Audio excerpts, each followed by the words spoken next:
Welcome, everybody. We're going to go ahead and get started because we are running a few minutes late, and we hate doing that. But thank you for coming to CONNECTpreneur this morning. This is our 13th year of doing CONNECTpreneur. Who's here for the first time? So we have a few newbies, and this is like our 65th in-person event. So we have a lot of people to thank, and I'm going to go through that momentarily. Obviously, we have our wonderful partners here who, without them, this event would not be happening. We're going to hear from a few of them soon. We've got 11 companies presenting, 4.5 minutes each. We have a timer in the front who'll keep track of that. And then we have networking till noon. So, this is a beautiful space. The first person I want to thank is Richie and Joseph Tishman and the hospitality company. Thank you guys for letting us use the space. And you guys will hear this space is gorgeous, and DC Startup Week's doing events here. They're trying to stimulate more technology here, and I think that it's going to work out really well. The food is amazing, and it's just a gorgeous place. So thank you, Richie and Joseph. I want to thank Golden Triangle. We're going to hear from Elizabeth soon. Thank you, Elizabeth.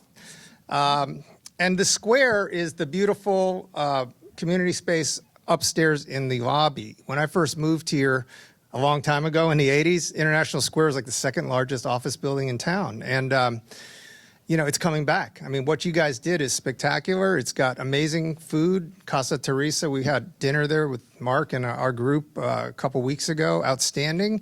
And just a great place. So you guys have, kudos to you. I know you're just getting started, but this is awesome. Would like to thank DemPed. I don't know if we have anyone here from DemPed, but we want to thank you guys for your support. GW, Jim Chung, Brian Koblitz, thank you, gentlemen, so much. And I know you guys have a table out there with a lot of students and faculty and staff, so thank you for your ongoing support of CONNECTpreneur. Next, powered by Shulman Rogers, Buzzy Rocket, AEG, New York Life, NFP, Blue Venture Investors, Startup Grind, the Maryland Tech Council and Maryland Tech Council Venture Mentor Services, FITSI, the Frederick Innovative Technology Corporation.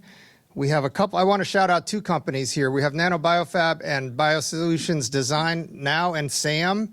Congratulations. Yesterday or 2 days ago, they won first and second prize at the AFCEA National TechNet event in Reston, and they went up against 14 amazing companies. Congratulations, guys. So two companies in Frederick, Maryland delivered the goods. Good job, guys.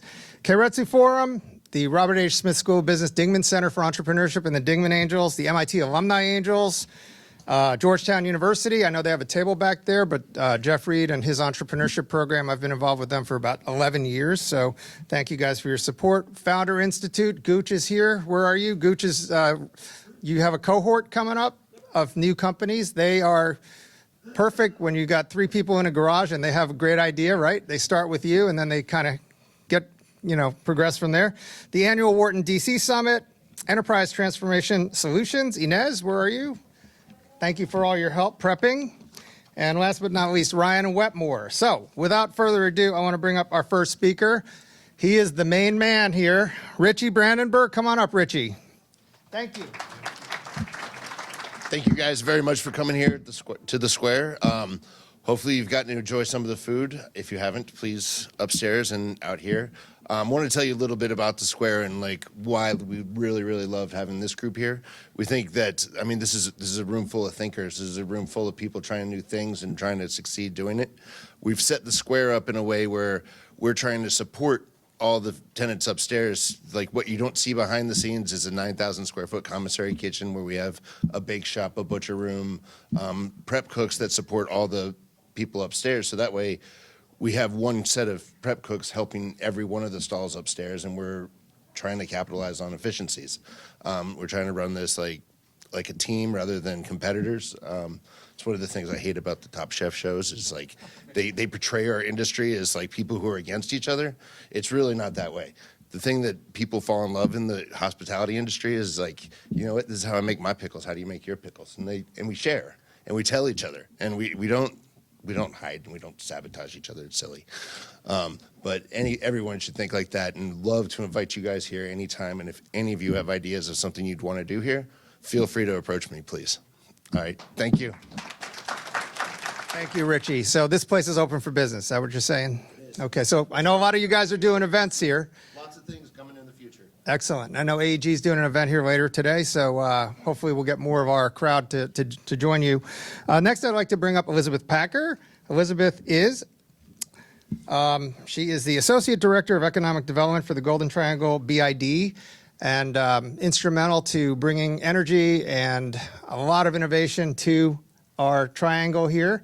So Elizabeth, come on up. Hi, everyone. So like Tian said, I'm with the Golden Triangle BID, so welcome. You're in the Golden Triangle right now. We're happy to once again host the CONNECTpreneur Forum here at the Square, which is part of our Penn West Equity and Innovation District. So Penn West is an initiative that the BID is working on in partnership with the city and our partners at George Washington University to grow this area as a hub for startups and businesses and everyone who's working at the intersection of technology, policy, and social impact. So I'm excited to share a few updates. We'll soon be launching a soft landing program to bring international entrepreneurs and companies to Penn West, which we're very excited about.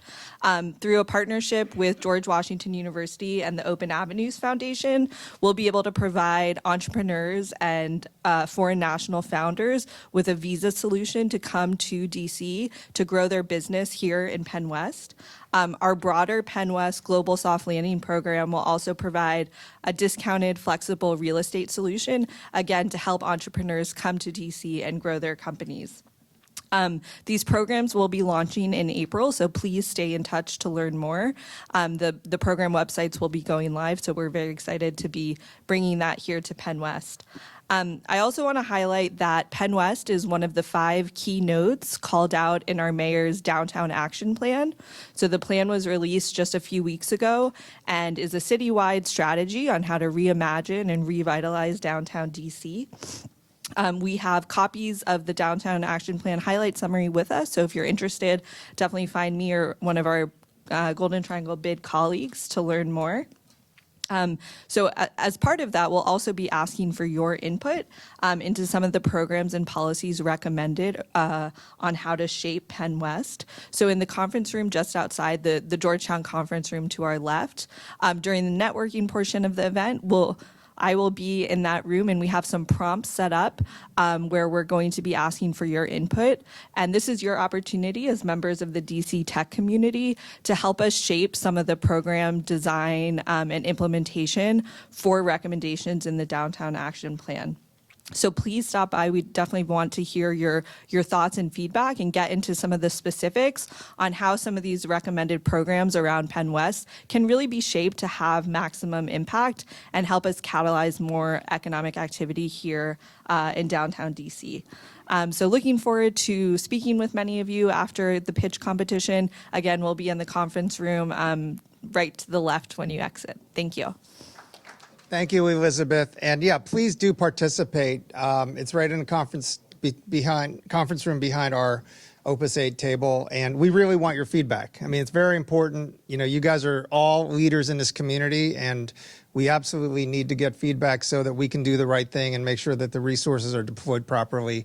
So thank you for everything you're doing, Elizabeth. Next, I'd like to bring up Pam Norris. Pam, are you in the house? Hi.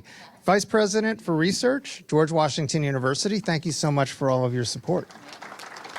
Good morning and congratulations on organizing another great pitching and networking event. George Washington University is excited to be a sponsor of today's events and a founding partner in the Penn West Equity and Innovation District. At GW, we are preparing a new generation of innovators while embracing our role in DC's innovation ecosystem and in a strong downtown business core. We are proud of Mayor Bowser's downtown revitalization plan, and we're proud that it includes expansion of the Penn West Equity and Innovation District. And it puts forward some of our innovative programs as models to create and support venture creators. The collaboration between industry, academia, and governmental partners stands to accelerate and strengthen an innovative and creative environment. This synergy is, in fact, essential for driving progress, solving complex challenges, and shaping the future of our institutions, our industries, and society as a whole. As this event demonstrates, innovation and entrepreneurship is alive and well in the nation's capital. At GW, we are committed to finding more ways for our students, faculty, and staff and alumni to lead innovation and entrepreneurial efforts. We're building networks of entrepreneurs here in DC, in the Mid-Atlantic region, and around the globe. This morning, you'll hear pitches from 3 GW-affiliated teams. Nanachun is a company led by GW alum whose initial research was conducted in a GW engineering lab. Nanachun is developing 3D printed implant to address joint cartilage loss in younger patients, potentially preventing the need for full knee replacement later in life. They're among the top finalists in a recent World Business Angel Investment Forum pitch competition, an international venture with the pitch forum. You'll also hear from AI Squared, a venture led by a research faculty member in our engineering school. AI Squared is a platform that helps customers more quickly integrate AI technologies into their projects, backed by evaluation and measurement tools. The startup is notable for incorporating students, giving a hands-on learning opportunity for them, and giving them the opportunity to learn about innovation in the AI space. Our third GW-led team is Seamless Transition, which got its start as a master student's thesis project. A recent alumna launched this venture to build a prosthetic so amputees, especially veterans and active duty military members, could resume their active lifestyles. The company's CEO brought her prosthetic knee prototype to hospitals in Ukraine, where the Russian invasion had devastated the country with war for the past 2 years.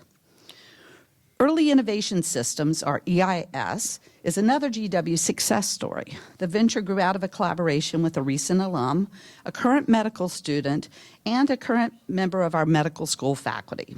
EIS is developing tools to streamline patient care professionals' documentation of their clients' well-being. While EIS is not pitching today, 2 founders are in attendance. If you're here, there you go. I encourage you to introduce yourself and to learn more about their incredible work as well. As you can tell, GW's medical product pipeline is incredibly strong. And these teams represent only a few of the ventures and innovations that have benefited from the mentorship of our Office of Innovation and Entrepreneurship and Technology Commercialization Office. I also want to extend an invitation to join some of GW's entrepreneurial community for some upcoming events. On Wednesday, April 3rd, we'll host our innovation competition organized by our Technology Commercialization Office, at which we will showcase promising and impactful research with commercial potential. This year, the program includes an induction ceremony for new members of the GW chapter of the National Academy of Inventors. This is a tremendous opportunity to meet many of our most innovative faculty at one time. And on Thursday, April 11th, GW will host its annual New Venture Competition, one of the largest student pitch competitions in the nation. The Office of Innovation and Entrepreneurship has been working with the best student ventures. On the 11th, the top 22 teams from more than 190 teams that applied will present in the finals. The finals are open to the public and always a good time. I hope I'll see you there. Beyond these events, there are plenty of ways for you to get involved in our innovation community. We're always on the lookout for advisors and mentors for GW teams, as well as entrepreneurs to license GW technology and inventions. Do not hesitate to let me know if I can help connect you with any of our offices or our faculty directly. Just reach out, Pam Norris at gwu.edu. Thank you all for this important contribution to the innovation and entrepreneurship effort within the district. Thank you. Thank you very much, Pam. Okay, we have 11 presenters today. They're each going to go for 4.5 minutes. They all have tables outside. They have their executive summaries in the program book. I also want to bring to your attention there's a QR code right here on the agenda that has a list of all of the RSVPs who had registered as of yesterday. So as you guys know, we publish our list of attendees for all of our events, and it's all available on our website so you guys can facilitate networking and if you guys want to follow up later. Okay, so to introduce our first 6 presenters, I'd like to introduce Lisa Friedlander. Lisa is the Chief Revenue Officer at Next, powered by Schulman Rogers. She's an entrepreneur. She knows the startup world very, very well. She's a Mindshare alum also, and she's also an investor. She's on the board of Citrine Angels, which is a group that invests in female entrepreneurs. And are you only in D.C. or? No, national. National? Yep. Okay, thank you. And a little bit about Next. Next, powered by Schulman Rogers, is a unique legal delivery platform. They are able to provide fixed price packages for all the different things that a startup and early stage company needs. So if you want to do an option plan or an employment agreement or a contract or whatever, they do fixed price. So it's not sort of like this open-ended per hour type structure. And they are really one of the nation's leaders in this world. They have won multiple awards from Legal Week and from Legal Times, and I think the most recent one was you got Startup Law Firm of the Year or Most Innovative Law Firm of the Year or something like that against Wilson Sonsini, I think. Right? So yeah. So anyway, Lisa's bio's in the program, and thank you for your longstanding support. We really appreciate you. And just for the presenters, this is the clicker. So this, if you go to the right, that means advance, and just to avoid any issues. But anyway, thank you guys. And come on up, Lisa. Appreciate you. Thank you, Tian. Always such a pleasure to be at these events. They're one of my personal favorites. And if you're just coming for the first one, welcome. And hopefully you'll come back many, many more times because the CONNECTpreneur is the place to be for sure. My name is Lisa Friedlander. It was an amazing introduction, so won't repeat. But yes, Next, powered by Schulman Rogers, is an innovative and award-winning legal platform for startup and emerging growth companies. Just one thing to note, we have our third Next Raise event coming up April 30th. If you are a startup raising a seed to Series A round, and it is an open round, please go ahead and apply. It is a one-to-one sort of investor speed dating event at our offices in Potomac. So applications are open on our website, next.law. Without further ado, it is my honor and privilege to introduce some of the companies today. The first one is AI Squared. AI Squared is at the forefront of artificial intelligence integration for browser-based business applications. They provide an end-to-end platform that drastically simplifies and accelerates AI project deployment for product owners, analysts, and data teams. Demonstrating market fit, AI Squared has streamlined AI integration, reducing project times from months to hours. Please welcome CEO of AI Squared, Dr. Benjamin Harvey. Okay. All right, everyone. So really excited to be here. My name again is Benjamin Harvey. I was out at my booth a little earlier and someone was like, hey, you're under a lot of pressure because not only do you have AI in your name once, but it's AI squared. So, sorry.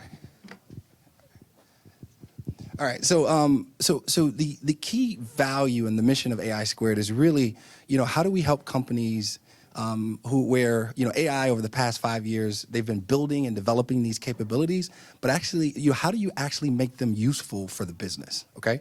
So when you think about where we are now, we have a projected revenue in 24 with regards to our pilots and expanding contracts of about 8 million. Our ACV right now is about 300K. And here are some of our early customers like Coca-Cola and Vanguard, as well as some of our select channel partners. So my background, I have a PhD in computer science. I left the Boston area after doing a postgraduate research at MIT and Harvard Joint Program for Health and Science Technology. Ended up going to the National Security Agency. I spent 10 years there. My last 2 positions, I was the head of data science for the Edward Snowden leaks, and I was also the chief of operations data science. When I was chief of operations data science, I saw a huge problem associated with 90% of AI and machine learning capabilities never made it into a mission production application. The reason that was so important for me is because I had two brothers in the military. So really accelerating insights into these applications that are supporting warfighters in the field was really important for me. So when you think about the problem that we're solving is, organizations have been centralizing data in different data repositories, building models, but there's really not a streamlined path to get those insights into applications. And really the problem really centers around the speed, right, as well as the cost. So AI Squared, we provide a orchestration platform that reaches out to different data sources, reaches out to different models, and integrates those insights into third-party applications or any business intelligence application or internally built application in your organization. So when you think about our customers' pain, what we're actually solving for is, speed of integration, so actually getting the insights in the app, speed to market to be able to bring these AI capabilities to life in these organizations, and then reducing costs. One of our use cases with one of our Fortune 1000 customers, we were able to help them accelerate an AI project. They were about 8 months into this project, and we brought in AI Squared. It went from 8 months to about 8 hours. And I won't name that Fortune 1000 customer, but you might hear their name shortly. So when you think about the market opportunity, right, for federal agencies, we're about $1.5 billion revenue opportunity.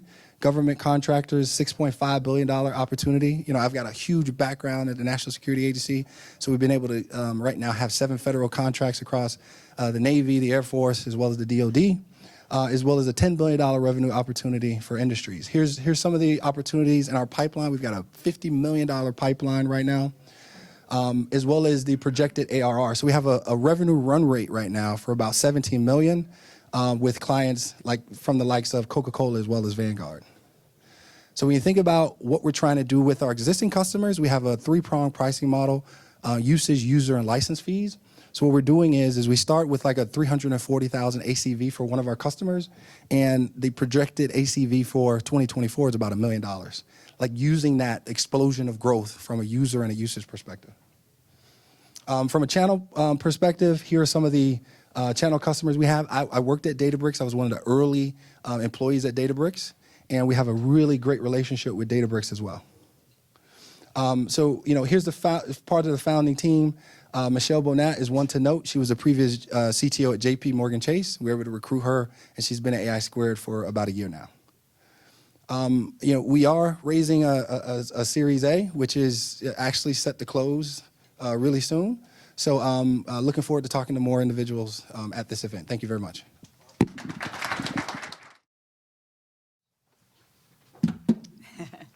Very impressive. All right, our next company, Enamel Pure. Enamel Pure is revolutionizing the preventative dentistry market. Current preventative dentistry technology relies on manual techniques, is a long and uncomfortable process for the patient and the hygienist, resulting in an incomplete cleaning that leads to thin, yellow teeth and gum recession. Yikes. EP Solution is a combination laser and AI imaging device that with the built-in camera produces the first ever AI oral health report. Super interesting. Please welcome CEO of Enamel Pure, Nathan Monti. Oh, thank you very much. I'm Nathan Monti, co-founder and CEO of Enamel Pure. As I was just introduced, Enamel Pure is addressing the preventative dentistry market. We have a laser and a camera on the same device. So while we're cleaning teeth, we also image the teeth and the gums to create a data file, which is then AI processed. The American Dental Association said they did a survey in 2021. Americans spent $22 billion on preventive dentistry. $16 billion was on teeth cleaning, $6 billion was on braces and clear aligners.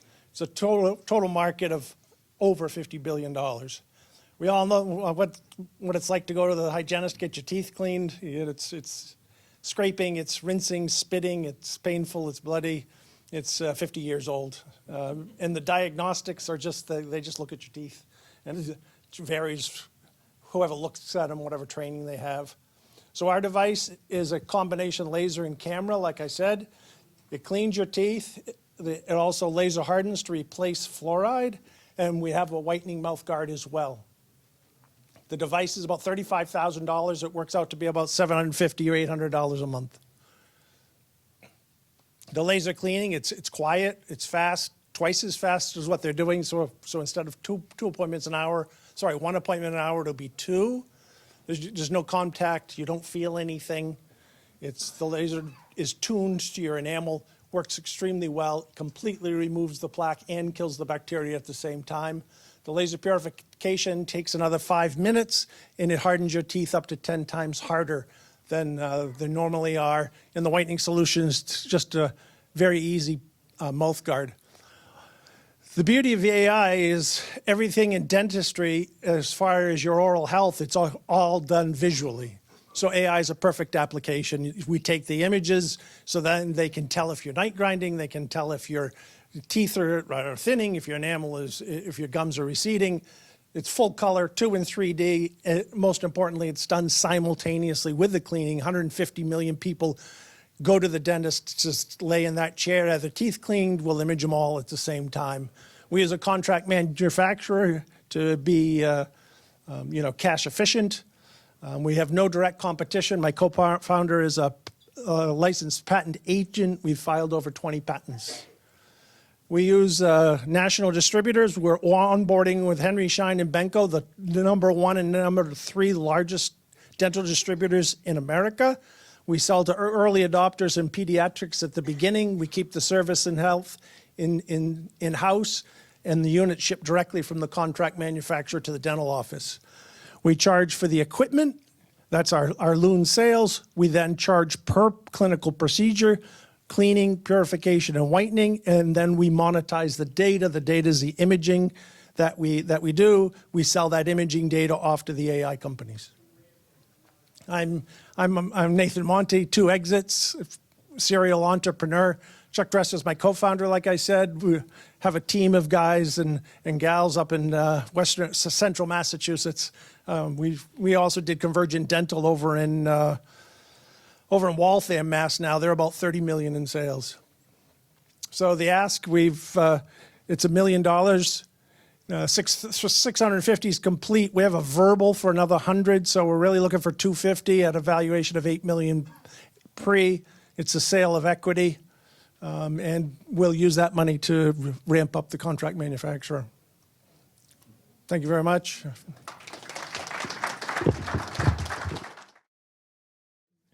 Well, can I give you the number for my dentist? Because I gotta say, I hate the dentist. And I feel like every time I'm there, like, why can't somebody make something that doesn't sound like this in my ear? And so I'm gonna give you his number. All right, next up we have Ameripex. My good friend Jim Deere. Ameripex provides a platform for experiencing and resolving crisis in an alternate virtual reality to prevent or limit their occurrence in the real world. Building on Jim's 20-year experience in running the DoD program, Ameripex provides public and private crisis managers immersive virtual crisis action scenarios, almost indistinguishable from the real world. Please welcome CEO of Ameripex, Jim Deere. Thanks, Lisa. Okay, welcome to Ameripex, a platform for recreating crisis situations in an alternate virtual reality, which was just indicated. We're all about recreating crisis situations so that you can get data to find out why things happen, to prevent them from happening in the real world. I ran the DoD DHS CIMEX program for 20 years. I looked at issues like school shootings. I want to continue to look at this issue in a more expansive way with Ameripex. Every crisis manager has challenges. Every crisis manager has challenges. Every crisis manager has challenges. How do you deal with a crisis before it happens? How do you know what will prevent the crisis or mitigate the crisis before it happens? There are a variety of ways to look at this. Monte Carlo simulations, data simulations, tabletop exercises, or field events. They all have their weaknesses. Ameripex combines the realism of a field event, the controls and measures of Monte Carlo simulation, and the concept development of a tabletop exercise all rolled into one. There are 2 components of the business. One is a subscription service where we operate and maintain the scenario capability for clients. and the other is the technical centerpiece of Ameripex, the full dive virtual reality unit. That immerses the operators in the environment, make sure we have useful data coming for the event because the operators believe they're there. Thanks. There are multiple markets out here. All three are very expensive. Ameripex would shape and intersect these markets. As far as competition is concerned, there are a lot of companies selling VR components, headsets, treadmills, gloves, bodysuits, game engines. Ameripex integrates all of those capabilities into an immersive experience called a full dive virtual reality unit that's patent pending. In addition to that, a number of VR companies are offering VR scenarios for training. Different than what we're doing crisis pre-mortems, not training. As far as traction is concerned, we are somewhat unique here. I'm pre-revenue, unlike the other companies. But the traction involves the patent-pending full-dive virtual reality unit, the cloud computing granted by being a part of the Microsoft Startup Hub, and as well as the Houston MVP. We demonstrated the full-dive virtual reality unit in a plant fire scenario back in 2023. Last but not least, I have letters of intent to do a pilot on school safety and school shootings in Texas. At University of Texas Medical Branch Galveston, where we'll recreate the Uvalde incident. That's my team. There's 150 years of experience in data science, engineering, software development, and so on. As far as the business case, the subscription service will generate maybe $75K per contracts on average, and then we'll be licensing the sale of the full dive virtual reality units. We're asking for $1.5 million to do the pilot. I have verbal commitments from two investors to fund this, but we want to round out the seed round to do the pilot event in Texas. And that's how the investor would make money, technically, from doing the investment through a buyout. In conclusion, Ameripex is the capability for doing a crisis pre-mortem, recreating an event before it happens. Unlike the way VR is used today for entertainment and diversion, we're doing this to find out why terrible events happen in order to prevent them from happening in the real world. Thank you.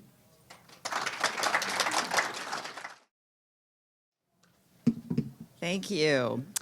Next up, we have Nanocarbon Solutions. Nanocarbon is commercializing a new and affordable method of producing graphene directly from anthracite coal. Graphene has amazing properties for applications such as batteries, concrete, roofing coatings, and many others. Nanocarbon has a patent-protected method of manufacture that can bring the cost of production down by as much as a factor of 10 to 100 times, thereby enabling truly mass markets for this material. Please welcome CEO of Nanocarbon Solutions, Vivek Dave.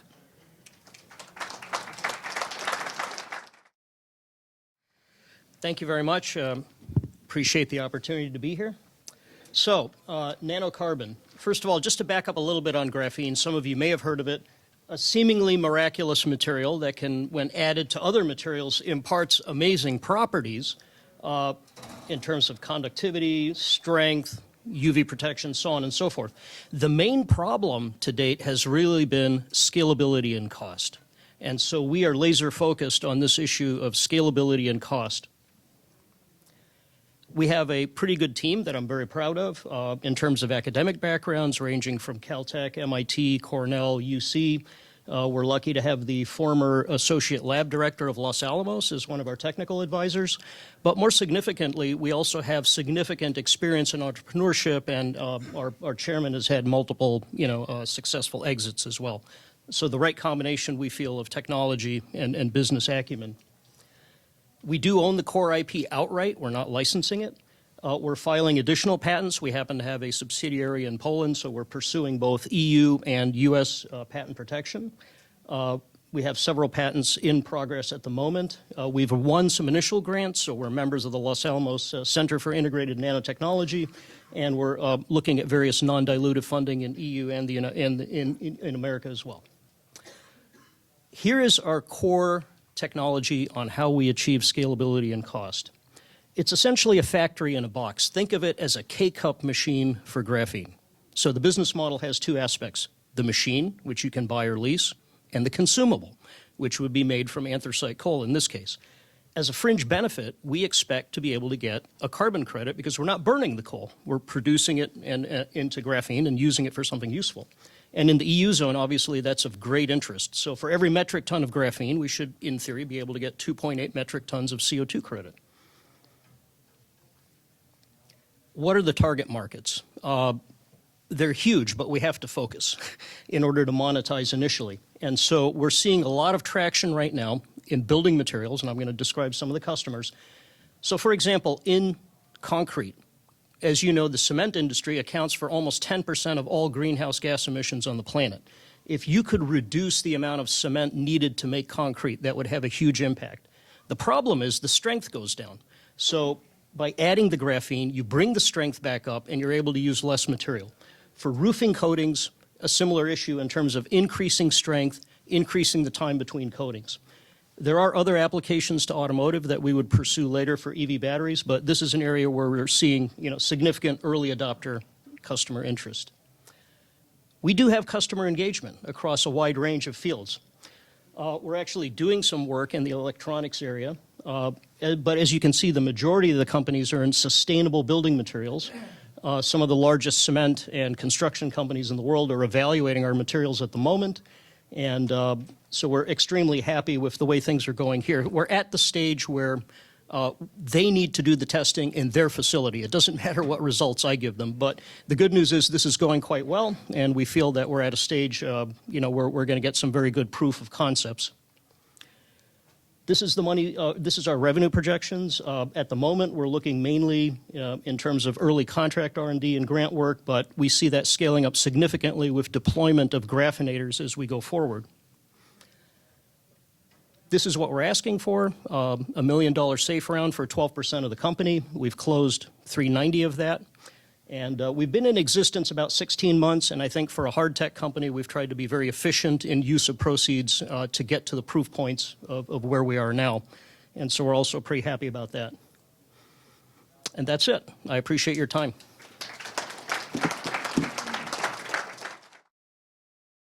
Thank you. Thank you. Our next company is Nanocon.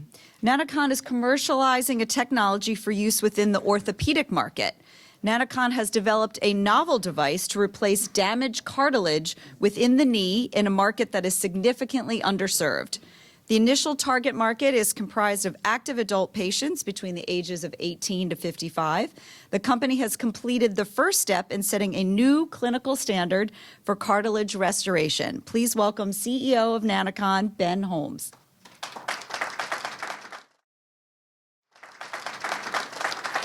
Thank you very much for that introduction. I'm going to try to adjust this so it works. There we go. So I'm Ben Holmes. I am the founder and CEO of Nanocon. We're an early-stage medical device company, which is developing an implant to treat probably the biggest problem in orthopedics today, and that is osteoarthritis. So I am willing to bet that everyone in this room has some familiarity with osteoarthritis, whether it's personally or a friend or loved one. As I assume we all know, this is a degenerative disease of the joints where the cartilage itself that makes up the surface of the joint starts to break down and wear away. And over time, as that degeneration progresses, eventually in large joints like the knee, an actual lesion forms. The best way to think about it is it's like a pothole in the road. So this large coin-sized hole has formed in the cartilage, and that's a challenge because at that point the disease is very painful, very symptomatic, and this is also the point at which people seek treatment. Unfortunately, nothing can really be done except for a number of painful and inadequate treatments to try to delay the inevitable need for a knee replacement. And so that's exactly where Nanocon wants to intercept patients and intercept people living with osteoarthritis. You're at the point where it's very painful. You go to the doctor. They say, I'm sorry, there's only a few things we can do. We want to change that paradigm. So our implant is a fully synthetic device. It's designed to actually mimic the properties of cartilage, but also encourage the body's own cell populations to grow in and regenerate tissue. And so we achieve that through a synthetic material. It's a polymer-based nanomaterial that actually replicates the structure of collagen. And then we 3D print it into a structure like you see here in the graphic. And I have some samples of the device actually at my table if you're interested in seeing afterward. But they basically create a device which, as I said, replaces the cartilage properties and then allows the body to heal itself. And that's really important because today, the options that patients have that want to either delay or put off that knee replacement and are hoping to not need a knee replacement later in life don't actually achieve that goal. The first option is something called microfracture. All you need to know is it's a purely surgical technique that's easy to do, but there's actually recently published clinical evidence that it actually accelerates the progression of osteoarthritis. So surgeons are very rapidly trying to get away from doing this treatment. What patients are left with are cadaveric allograft, which is a transplant of cartilage and bone, very expensive and hard to implement. And then also cell therapies that are also highly expensive and don't have better outcomes. And so we want to offer something that has much better outcomes, but also can actually be cheap and easy and off the shelf.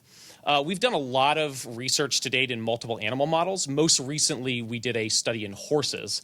And what you need to know here is on the left, that's how people are being treated today. If you were to go into the doctor's office with this treatment, this is what your knee would look like a year later. On the right, that's Nanocon. What's really significant is we showed that you not only get a high-quality cartilage, but our implant also addresses the bone degeneration as well, which is why this condition eventually leads to needing a knee replacement. So we now are confident we have a solution to really offer long-term care. This is a very healthy and growing market, about $2 billion annually in the U.S. We also think there's great opportunity to expand into other joints beyond the knee, and then also use this for a variety of soft tissue reconstruction. I myself, as I said, CEO, have been leading the company for a number of years now, have raised actually a little over $7 million to date. About $1 million of that is from grants. My co-founder, Dr. Castro, is also a very experienced researcher in cartilage biomaterials and regeneration. And we also have a very strong core team that's helping us develop and commercialize this technology into a successful product. And so finally, to summarize, we do have an open round, although we're closing in a couple weeks. Our original target was 3, and we're actually oversubscribed up to close to 4 now, but there is plenty of room left. So if anybody wants to get in, now would be the good time. This funding is going to go to a first-in-human trial down at LSU to start later this summer. And then eventually we're looking at FDA approval and potentially an exit sometime in late 2027. So again, I'm Ben Holmes. We're Nanocon. Thank you very much.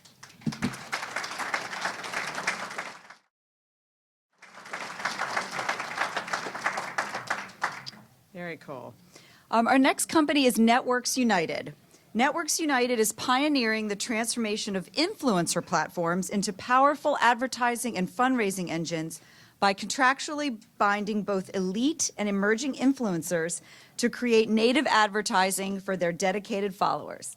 Much like in the early days of cellular expansion, they're partnering with digital landowners, influencers with 10,000 to 250,000 followers, to monetize their online real estate through upfront payments and revenue sharing. Please welcome founder of Networks United, Eric, and I apologize, Shashwa? Yes. Awesome. Eric Shashwa.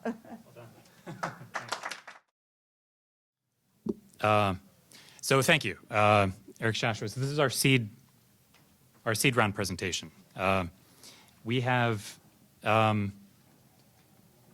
the headline here before I get going is that we have 1.1 million in ARR that we achieved at the end of last year, and we're raising 2.5 million in a convertible note. The Networks United at its core basically is that it's a network of influencers, like you just heard. A network of influencers on a mission to change the way that native advertising is purchased at scale. So what that means is marketers at charitable organizations, our first focus, don't have a streamlined way to design, purchase, and execute native ad campaigns across influencers. So what is a native ad campaign in the influencer space? What that means is it's when you have an influencer looking in the camera and saying to their audience, hey, click this link. I'm a big believer in this cause. With your support, we could really make a difference. Those ads are incredibly powerful compared to other kinds of advertising. The challenge here is that the only practical option for marketers to get native ads with influencers is to go to one-off celebrity influencers. It's very difficult to do that. It's challenging. There's no other way to efficiently move those ad dollars at scale from things like TV and paid search. So our solution is twofold. It's the first piece is a one-stop shop aiming at our first target, which is charity organizations. A one-stop shop for native ad, the entire campaign design, purchase, execution process with our blue chip influencer cohorts. We then build from that into building a native ad exchange, the second piece of this, where we exponentially grow our influencer cohorts into a network that can tap into this.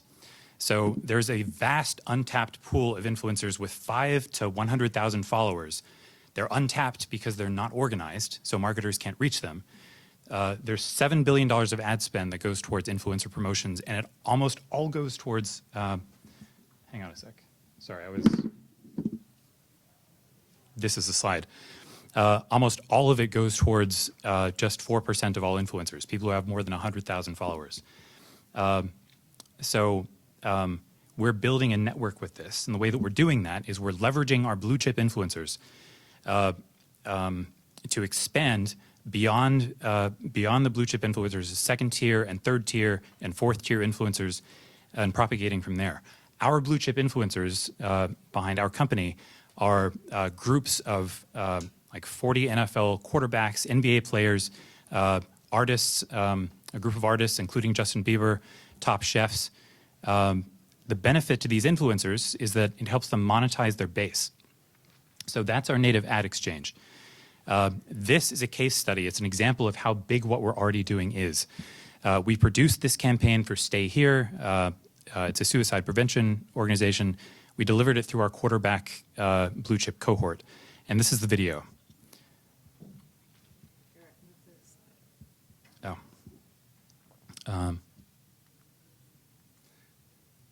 So this is the video here. Every 40 seconds, someone dies from suicide. Let's unite together to change this. You matter. Stay here. We have to have hope. We've always had hope. Our huddle is not complete without you. You matter to all of us. We want you to stay here. So obviously there's Peyton Manning, a bunch of really big people that are connected to our company. Our team, so we're on track to reach 7 million in ARR this year. Our team is a group of people from Harvard, from Citadel, operators.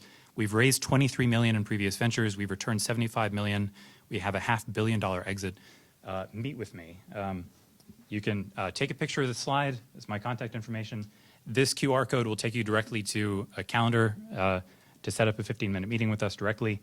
It's a $2.5 million round, a $25,000 minimum investment. Those who invest by March 29th get more favorable terms on the market cap and the discount. Thank you.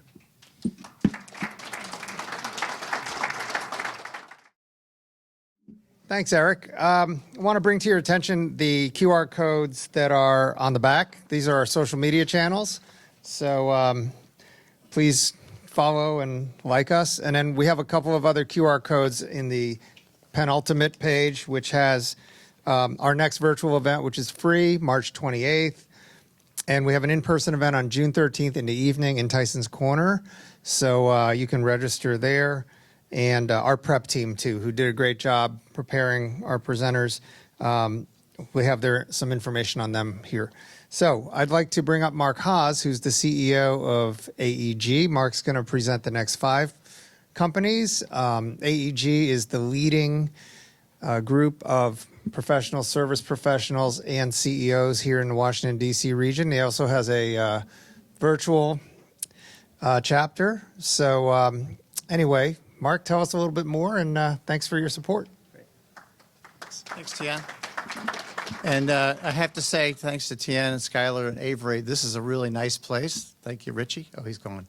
He's off doing his thing. So AEG is a community of 2 communities, one of CEOs, mid-market CEOs, the other are lead advisors. And the advisors is a complementary discipline group of everybody a mid-market company needs.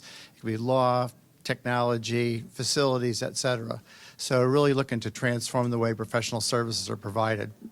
So one of the things, our first, we have a table out there. We will be happy to talk to you about the organization, both services we provide as well as membership.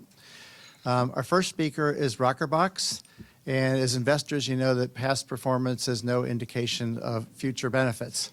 However, a lot of us rely on past performance because that's all we have.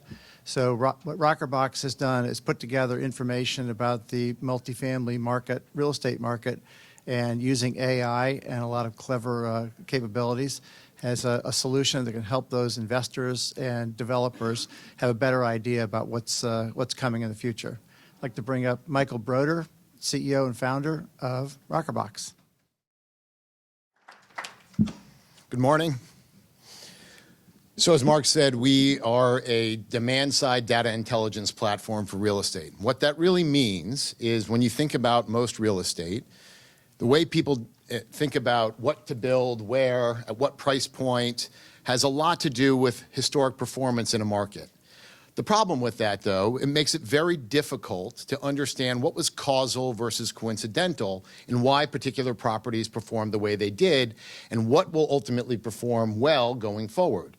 So we decided to ultimately enter this market after spending years running bespoke studies for real estate developers on how to ultimately inform their decision-making about what to build, where, and why.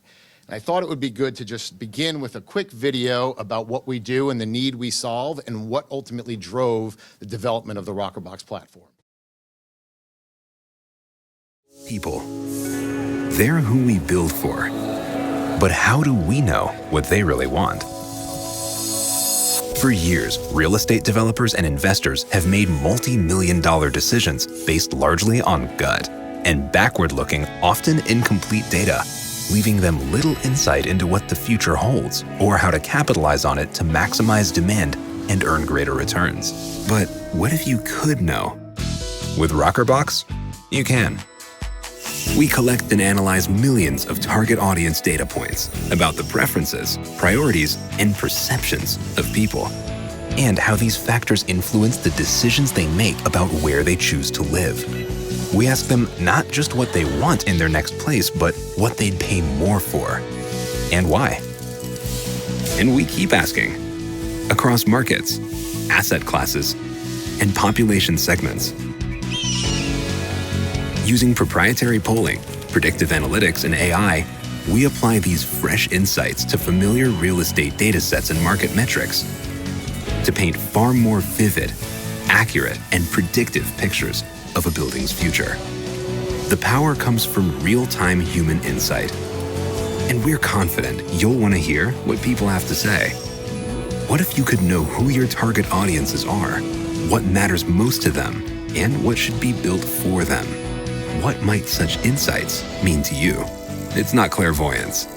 It just feels that way. Rockerbox, turning human preference into actionable intelligence.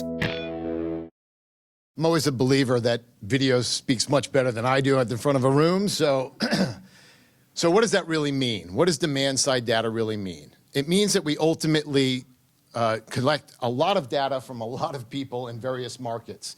And why that's important is we help understand what are the preferences, priorities, things that make people make their decisions about where they want to live and why. Our platform is ultimately aligned around multiple different stages of an asset's life cycle, everything from the decision to buy a piece of property all the way through disposition. And the platform helps you inform decision-making at every critical stage of an asset's life cycle. And you can see some of the early adopters of our platform at the bottom. It's a fairly large market. Our data models are geographically agnostic. It means that we can deploy in pretty much any country, anywhere in the world. Obviously, we are starting in the United States. You can see our total TAM is about $92 billion for our very first product. Our SOM, which is really our service obtainable market, is about $3.4 billion. From a competitive landscape standpoint, what's pretty interesting is that the real estate industry has historically relied on supply-side data, which is why you see such a collection of large players in the space on the bottom right. And there's really nobody doing demand-side modeling, which is a leading set of indicators of how a product will perform once on market. And the best combination is ultimately the holistic model of bringing it all together. To date, we've raised about $3.7 million over our first two rounds. We're initiating a new round right now for another $1.7 million. We launched our first product in January of 2023. And our trademark registration was approved last in 2023. Our patents were filed in 2022. You can just see the scale of the research that the scale of the revenue that this platform can generate. And clearly, the next round is all about scale. We deployed early in the DC, Maryland, Virginia markets, Texas, and North Carolina and Florida, and now we want to bring this to the top 50 markets in the United States. So if you'd like to speak to us, our table is back there. I look forward to talking to many of you. Thank you for your time and attention.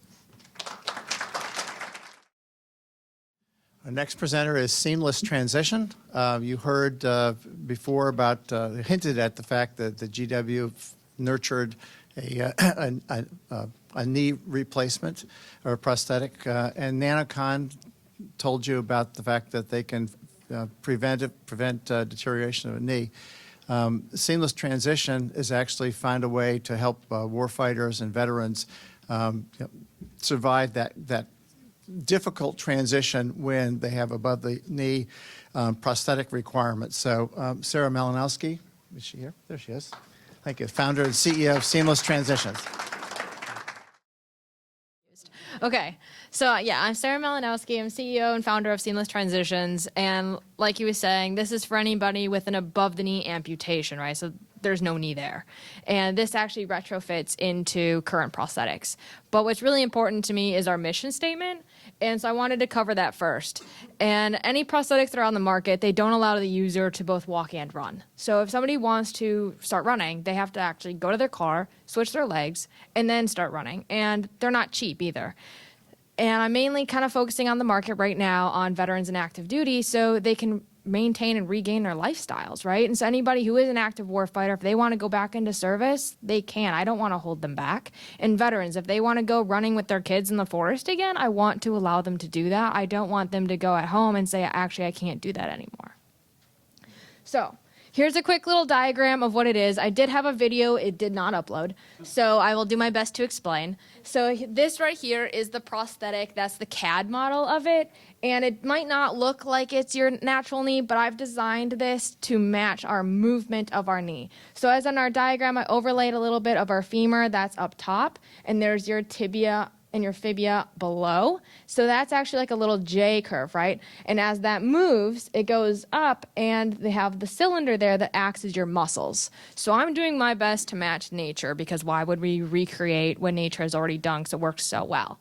So as we can see here, it follows that nice J curve and it's, like I say, using that cylinder to move with it, and it shortens, and this in general is actually very small. So you can also see that it, as the size as well, this will fit on many people, whereas right now everything that's on the market is quite big, which means that you need to make sure that that amputation is very high, but most surgeons like to save as much of the bone as possible. So this being a very small size, it will fit on many different people, and up and below this linkage system, that's adjustable.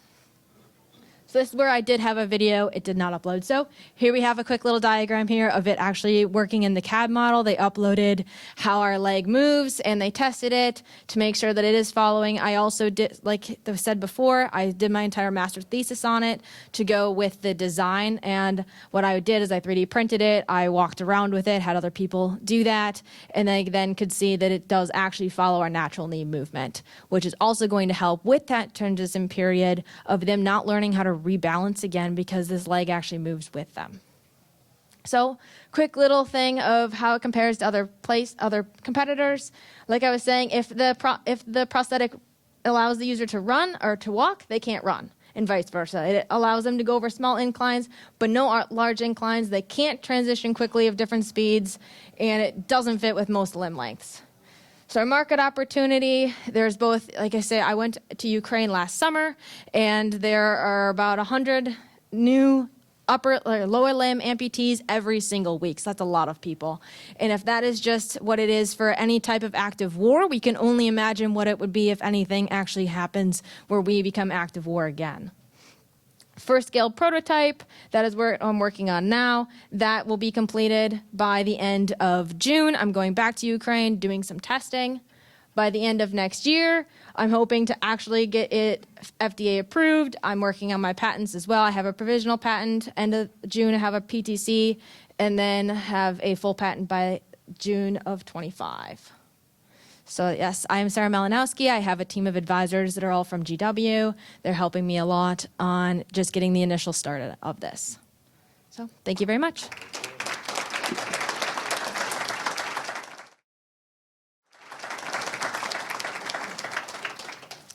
Our next presenter is Traderverse, and a lot of investors, many of you, look for information and communicate with each other on Twitter or Discord or Facebook or whatever. Those platforms are certainly not secure. They're not built for the investor environment. So welcome Salim Avlavi as the CEO of Traderverse. He's going to tell you why he's got a better platform. There's a phenomenon on the rise, basically, and it's spreading like wildfire, especially in the young generation. It's called social trading. According to our research, we grew from less than 100 million traders to almost 742 million traders in the last 7 years. It's a crazy growth. But with that growth, new and young minds came to the space, bringing in their own style of trading we call social trading. Currently, there are 300 million people out there who socially trade. According to an article by Forbes, 80% of young adults take their financial advice from social networks, which is not safe. $2.7 billion were lost in just last 3 years in social scams, and social networks are full of malicious people and noisy and spammy. But that's not stopping people up. There's actually social demand for social trading is actually growing overall. And before we even started developing our own product, we scanned the market to identify who are the key major players in the market that traders like to use. And these are the top 10s on the space. And before I explain how we are different from it, I want to share one concept. There are two approaches to social systems. One is called content-first approach. The other is called people-first approach. Twitter is a great example for a content-first approach. It's all about how you insert your voice into a trend, and you go from there. You could be totally anonymous and still have a great following on Twitter. But there is another approach, which is LinkedIn approach. It's first about people, their career, their achievement, their experience, and then they insert their voice somewhere. All of our competition went the Twitter for trader route, and we are the only LinkedIn for investors in the market. We provide exceptional features that is totally different from other competitors. First of all, is discoverability. We allow people to discover each other based on their investment, trading styles, and their interest. We have a governance AI built into our system that provides credibility points to traders and validate their behavior on social and the investment part of it. We provide 20+ different collaborative tools to create their more engaging experience, and education is near and dear to us. So all our algorithms and technologies tailored towards recommending right content, right people, and right tools based on your trading journey. One more thing how we are different from our competitor is most of our competitors are brokerages themselves. What we do, we integrate with the best brokerages out there. Not just brokerages, exchanges, wallets, you just name it. And they have a user base of almost 100 million plus users. We use governance AI to identify the personalities of our traders, give them certain badges which they can expose to other people. This data is really valuable. And we just got into discussion with New York Stock Exchange and other providers that we are meeting next week to share this data to provide product and service market fit to these exchanges, basically. With 1.2 million raised, we were able to build a launch-ready product in 18 months. We have a team of 40+ dedicated engineers trained in financial markets, and we have 24,000 people waiting to try our product. We graduated from 2 most prestigious programming accelerator from Microsoft and Amazon. We have an exceptional team with great experience and diverse background. And in the end, I'll leave you with this. So TraderWare is here to educate and empower young traders and easing their journey. While Traderverse is changing the way social networks should be built with proper controls and safety nets so that people can, it just doesn't improve the experience, but also excites their users. Thank you so much.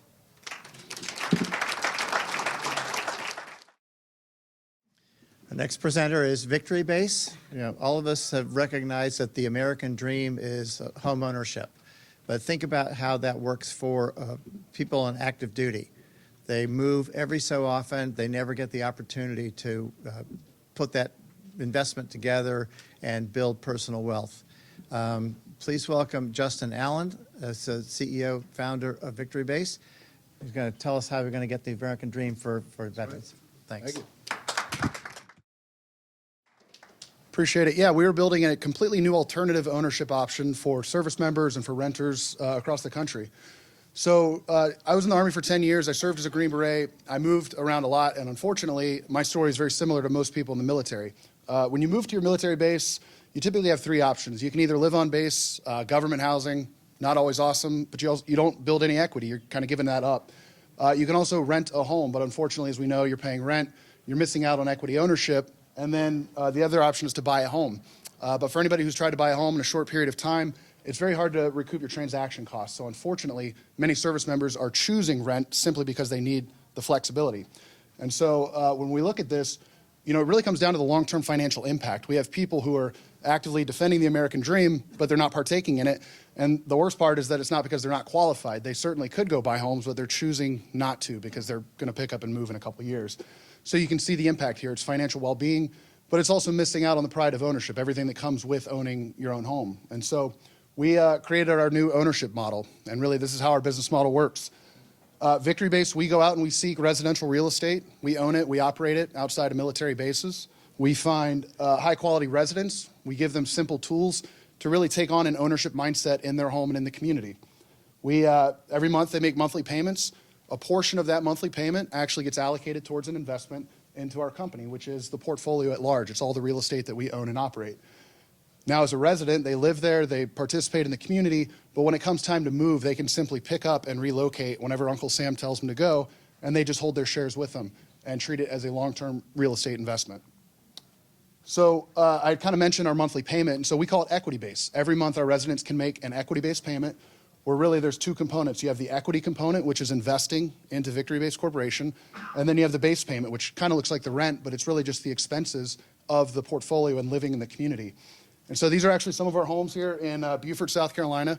Beautiful brand new homes. And if anybody else owned the property, they would charge you $2,200 in rent. You'd live there. You would get nothing in return. But as a Victory-based property, if our residents elect, they can make equity-based payments where you can see a piece of the pie gets reallocated towards that investment piece. And so now every month they're participating and building up that financial well-being. So ultimately, this really comes down to, the true value of the company is the ownership mindset. It's being able to take that experience that you get from owning a home and transferring it to the resident. And we have no on-site property management. We really give the tools and procedures to our residents so they can kind of self-manage things themselves. We're still going to be there to, fix the HVAC when it goes down or whatever, but ultimately they can act and feel like owners. Now, as a real estate investor, people kind of ask, well, we've created the best of all worlds. We've created a win-win for everybody involved. We have residents who are incentivized, they participate, they help us reduce expenses, which benefits everybody, including them as shareholders. But we also have higher demand. We have better residents. We have people who want to move in. We have referrals. And ultimately, the value of the equity-based program is pulling people in. So overall, our real estate is in a better position to perform higher than benchmark residential real estate. So the essentials to our company, we've really built the three components. We've got the real estate. We've got about 24 million operating across two different markets, two major military installations. We've got our tech stack, which is a combination of a few different pieces, and really those are the tools that we give the residents. But then we actually have our Reg CF offering, so it's a crowdfunding that makes it possible for unaccredited investors to participate, which the majority of our residents are unaccredited. So that's the mechanism that makes it possible for them to invest every month. So the investment opportunity here, we are looking to grow the business. We're raising $25 million in equity. Searching for the right partners. We've got about $2.1 million in revenue. It's been growing, strong demand. We are looking to grow our portfolio by about 200 homes. That's about $23 million of the allocation there, and about $1 million towards tech development, capability expansion, resident education, and then building out the team, building the business. So here's our leadership. Tom and John, partners here, two pilots. Me, I served as a Green Beret. I was on the ground, wondering why I was not a pilot all the time. So. Thank you very much.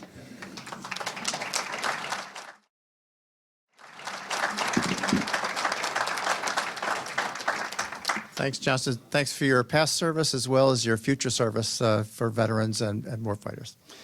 Our last presenter is WorldTree Technologies. As we all know, climate change and sort of the running out of resources is a big deal, so sustainability and regenerative resource building is important. So WorldTree Technologies has come up with some technological solutions for regenerative lumber production. And Doug Wilmore, where's Doug? Oh, there you are. Thanks very much. Thank you.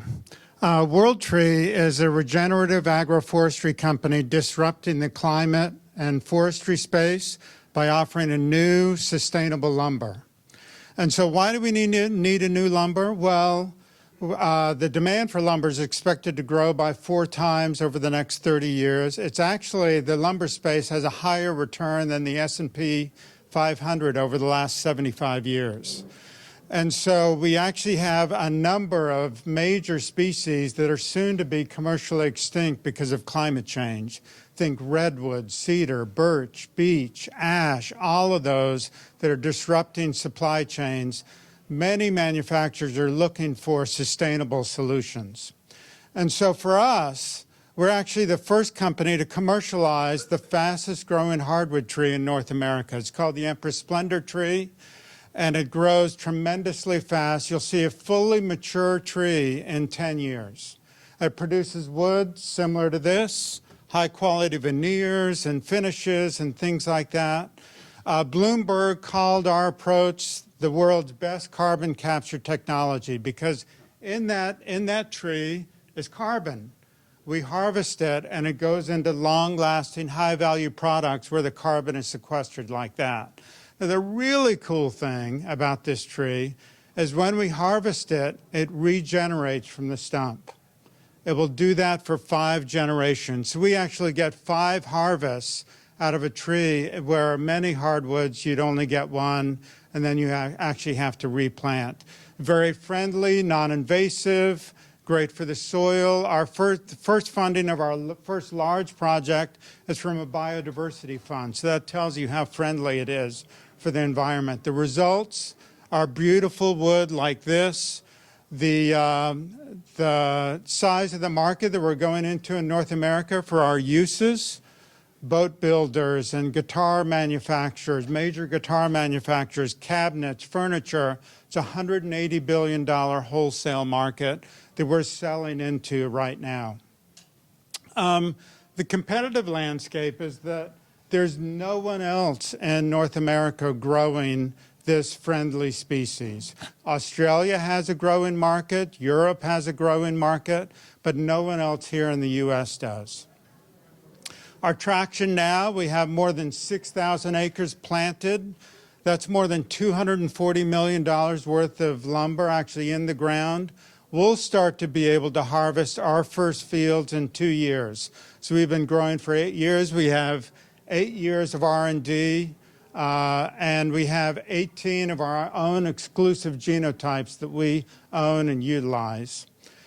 And so for us, the real assets that we're growing, that produces real value. If you start to look at how we're growing and how we're scaling, we're now transitioning to larger projects, 3,000 acres, 4,000 acres, 5,000 acres like that, partnering with large institutional partners.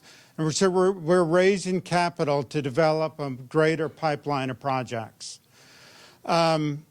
If you look at the predictable revenue we have right now, just from the lumber with the timber we have in the ground, it starts to explode in 2025 and on up.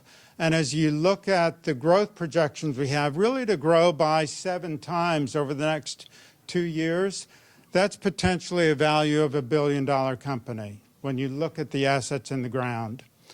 Our team, we've built this team to scale. We have several successful exits on this team. 2 of us have managed budgets, annual budgets of more than $1 billion in previous lifetimes. And we have a really great team spread over 5 countries. So we're raising $4 million in equity right now. We've already done $2.4 million. I'd love to talk to you out at our table and back or by email or LinkedIn. We love to give people the opportunity to put their money where their heart is. So not only a great investment, but actually feel good about where it's going and what it's doing. Thank you very much. Is Tisha in the room? Tisha, where are you? Hey, I forgot to mention at the FCA event this week, which was a 2-day pitch event, Tisha also tied for second with Sam. And she's with EarthGrid. She's an investor in EarthGrid, and they're based out in the Bay Area, and they do amazing things. The best part about it is that all three are CONNECTpreneur alumni. So great job, guys. All right, so we have the room. We have the facility till noon. So we're done with our presentations. Let's give it up for our presenters, really. Thank you. Really, really great job. We had a diversity of technologies, and it's just great. I just love seeing different types of cool stuff coming out of our CONNECTpreneur program. Again, our next event is virtual, March 28th. It's free. You can join June 13th in the evening in Tyson's Corners, an in-person event. Thank you guys for coming. We have coffee, we have stuff to eat, and lots of people. Please visit our presenting companies if you're interested in investing, and thanks for coming, guys. Appreciate it.